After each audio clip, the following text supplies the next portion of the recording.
अस्सलाम वालेकुम, this is geopolitics with Aneela Shahzad. US ने बिलाखिर सीरिया और इराक पे वो हमले कर दिए जिसका इंडिया और वार्निंग वो 2-3 दिन से दे रहा था। और जॉर्डन में आपको पता है कि संडे के रोज अटैक्स हुए थे ईरानियन बैक मिलिशियाज जो कि इराक के अंदर काम कर रही हैं। उन्होंने इराक और जॉर्डन की जो बॉर्डर है, इराक और जॉर्डन के जो बॉर्डर पे एक यूएस मिलिट्री बेस जो जॉर्डन के अंदर था, टावर 22 के नाम से, वहां पर स्ट्राइक किया था और उधर 3 यूएस जो सोल्जर्स हैं वो मारे गए थे।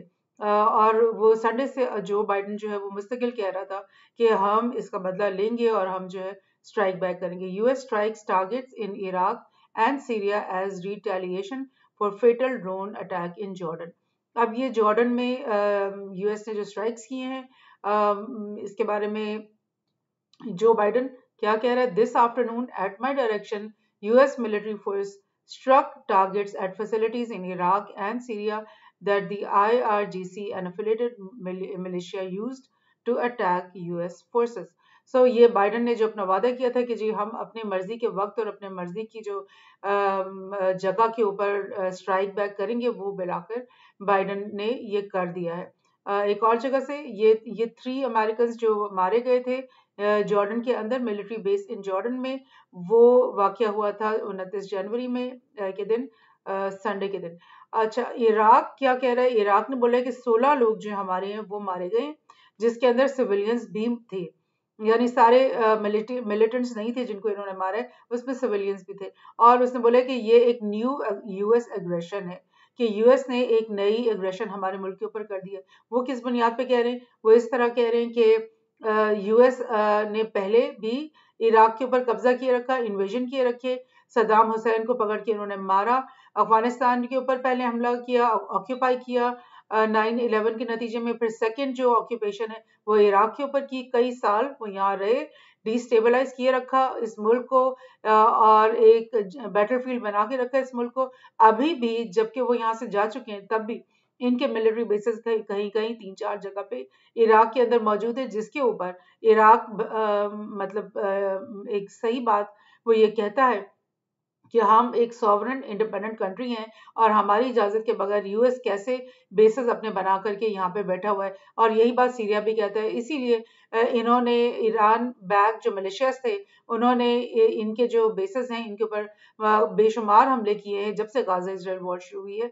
और वो उनका यही कहना कि हमारे मुल्क में ये इनको बैठने की इजाजत कैसे है, हमारी इजाजत के बगैर यहाँ पे मौजूद क्यों। लेकिन अब जो एक कदम बढ़ करके इन्होंने जॉर्डन के अंदर मिलिट्री बेस के ऊपर अटैक किया, तो इससे यूएस को एक लाइक राइट मिल गया कि उसके मुताबिक जॉर्डन के साथ उनकी अच्छी अंडरस्टैंडिंग है, अच्छी उनकी ताल्लुकात हैं, और उनके मुताबिक जॉर्डन के अंदर जो मिलिट्री बेस था वो जॉर्डन की इजाजत से उन्होंने बना रखा था, तो लिहाजा उस बेस के ऊपर हमला करना जो है उसका इनको हक नहीं था। बहरहाल उनका हमले करने का तो एक जवाब इस तरह से बन रहा था कि उनका ख्याल था कि यूएस के जितने भी यहाँ बेसेस हैं उनसे इसराइल को मदद मिल रही है, यूएस से हर तरह की इसराइल को मदद मिल रही है। और क्योंकि इसराइल जेनोसाइड कर रहा है गाजा के लोगों का, दिन रात वो कर रहा है, तो लिहाजा इसराइल और इसराइल के जितने भी दोस्त हैं उनकी हर जगह पे अटैक करना इनका हक बनता है। सो ये एक अजीब सी सिचुएशन है जिसमें दोनों साइड्स यही कहते हैं कि जी हम हक पे हैं, और इसराइल तो बल्कि इतना बोल्ड है कि वो ये नेतन्याहू और उसके जो फार राइट काबीना है वो तो ये कहते हैं कि जी हम इनोसेंट हैं और गाजा के लोग जो हैं वो टेररिस्ट है। अजीब उनकी तो एक मंतक है।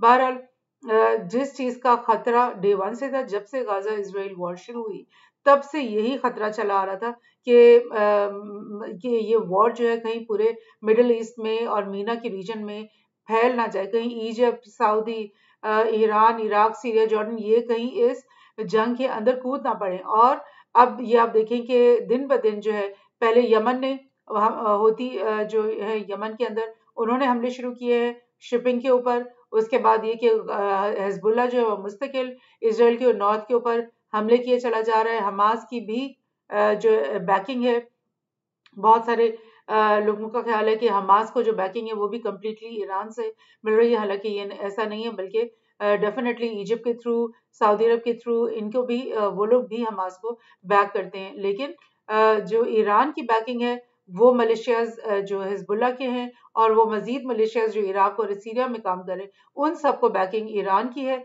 और इसी तरह यमन में जो होती है उनको बैकिंग भी ईरान की है।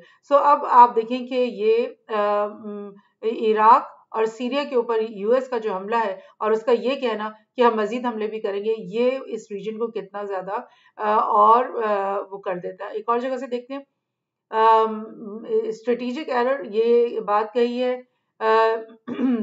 ईरान के फॉरेन मिनिस्टर ने। वो कह रहे हैं कि जो यूएस ने अटैक किया है इराक और सीरिया के अंदर, वो एक स्ट्रेटेजिक एरर साबित होगा। और उसने ईरान के मुताबिक इराक और सीरिया दो सॉवरन इंडिपेंडेंट कंट्रीज हैं, इनकी सॉइल में आकर यूएस को अटैक करने की बिल्कुल कोई हक नहीं है। और ये साबित हो जाएगा कुछ अरसे में कि ये इसने बहुत बड़ी गलती की है, और ईरान इस किस्म की धमकियां देता ही रहता है। और ये जो इनके फॉरेन मिनिस्टर हैं, इन्होंने बोला है कि ये यूएस के इन हमले से जो है बहुत ज़्यादा टेंशन्स बढ़ जाएंगी पूरे मिडल ईस्ट के अंदर। सो ये तो एक रियलिटी है और ऐसा बिल्कुल मुमकिन है। मैं आपको बताती हूँ कि ये जो हमले इन्होंने किए हैं, मैसिव हमले थे, massive barrage of strikes by manned and unmanned aircraft. Unmanned तो हो गए ड्रोन्स, और मैन्ड का मतलब है कि प्रॉपर जो एयरक्राफ्ट, फाइटर एयरक्राफ्ट हैं, वो भी यहाँ पर फ्लाई करके आए हैं। और 85 टारगेट्स जो कि 7 लोकेशंस पे, जिनमें से 3-4 इराक में और 3-4 सीरिया में थी, वहां पर उन्होंने 85 टारगेट्स के ऊपर स्ट्राइक किया, जिसके अंदर command and control headquarters, intelligence centres, rocket missile और ड्रोन एमिनेशन स्टोरेज साइट्स, यानी बेशुमार साइट्स, जिसके बारे में यूएस का ख्याल है कि वो ईरानियन बैक्ड कुद्स फोर्स जो है और गार्ड्स जो हैं, एक्सपेडिशनरी यूनिट ऑफ गार्ड्स, इन लोगों के वो एमिनेशन डिपोज थे, और इनके ये जो हेडक्वार्टर्स थे, इन पे हमने स्ट्राइक किया। और यूएस सेंट्रल कमांड का कहना कि 125 प्रिसिजन म्यूनिशंस इस्तेमाल हुए हैं, और ये बहुत सारे एयरक्राफ्ट इस मिशन में इस्तेमाल हुए। सो ये चीज यानी कि एक छोटा सा हमला नहीं, बल्कि एक बहुत ग्रैंड हमला है जो कि यूएस की तरफ से अब यहाँ पर हो चुका है। एक और जगह से देखते हैं, ये जो स्ट्राइक्स हैं included the use of long range B-1 bombers phloem from the United states, यानी B-1 बॉम्बर जो एक बहुत मतलब जदीद किस्म के एयरक्राफ्ट हैं, फाइटर एयरक्राफ्ट, वो यूएस से फ्लाई करके यहाँ पर आए, और इन्होंने आकर के इधर इराक और सीरिया में हमले किए।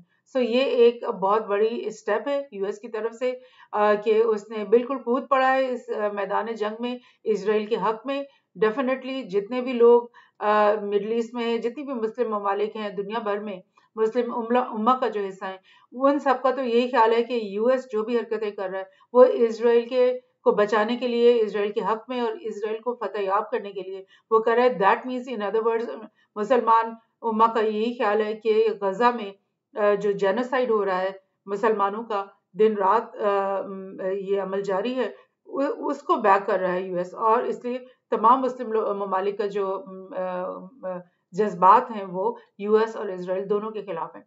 तो अब देखना यही है कि क्या वाकई अब पोजीशन ऐसी आ गई है कि स्पिल ओवर हो जाएगा, बिकॉज ईरान ने बार बार ये लाइक वार्निंग्स दी हैं कि अगर यूएस ने कुछ ऐसी हरकत की जैसे कि वो आज उसने वो कर बैठा है, तो ईरान उसका बहुत शदीद जो है वो रद्द-ए-अमल सामने लाएगा, और जिसका ये भी मतलब हो सकता है कि वो हिजबुल्लाह को मजीद कमक देना शुरू कर दे और उनसे कहे कि अपने हमले तेज कर दो, या फिर वो यमन के होती को बहुत ज़्यादा देना शुरू कर दे मिसाइल्स वगैरह, कि तुम लोग ये इनकी शिपिंग के ऊपर मजीद हमले करो। या फिर क्या कोई डायरेक्ट जो है वो सिचुएशन क्रिएट हो सकती है ईरान और उन तमाम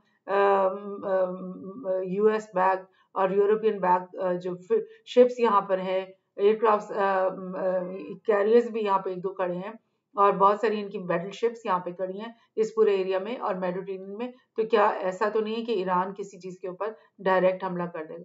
सो बड़ी मतलब सिवियर किस्म की और बड़ी नाजुक सिचुएशन क्रिएट हो गई है, और गॉड फॉरबिड, हम नहीं, कोई भी नहीं चाहता कि वॉर जो है स्पिल ओवर हो और दोबारा से मिडिल ईस्ट पूरा का पूरा जो है वो जंग जदल का शिकार हो जाए, खाको खून का मंजर पेश करना शुरू हो जाए। तो let's see what's happening. Thank you.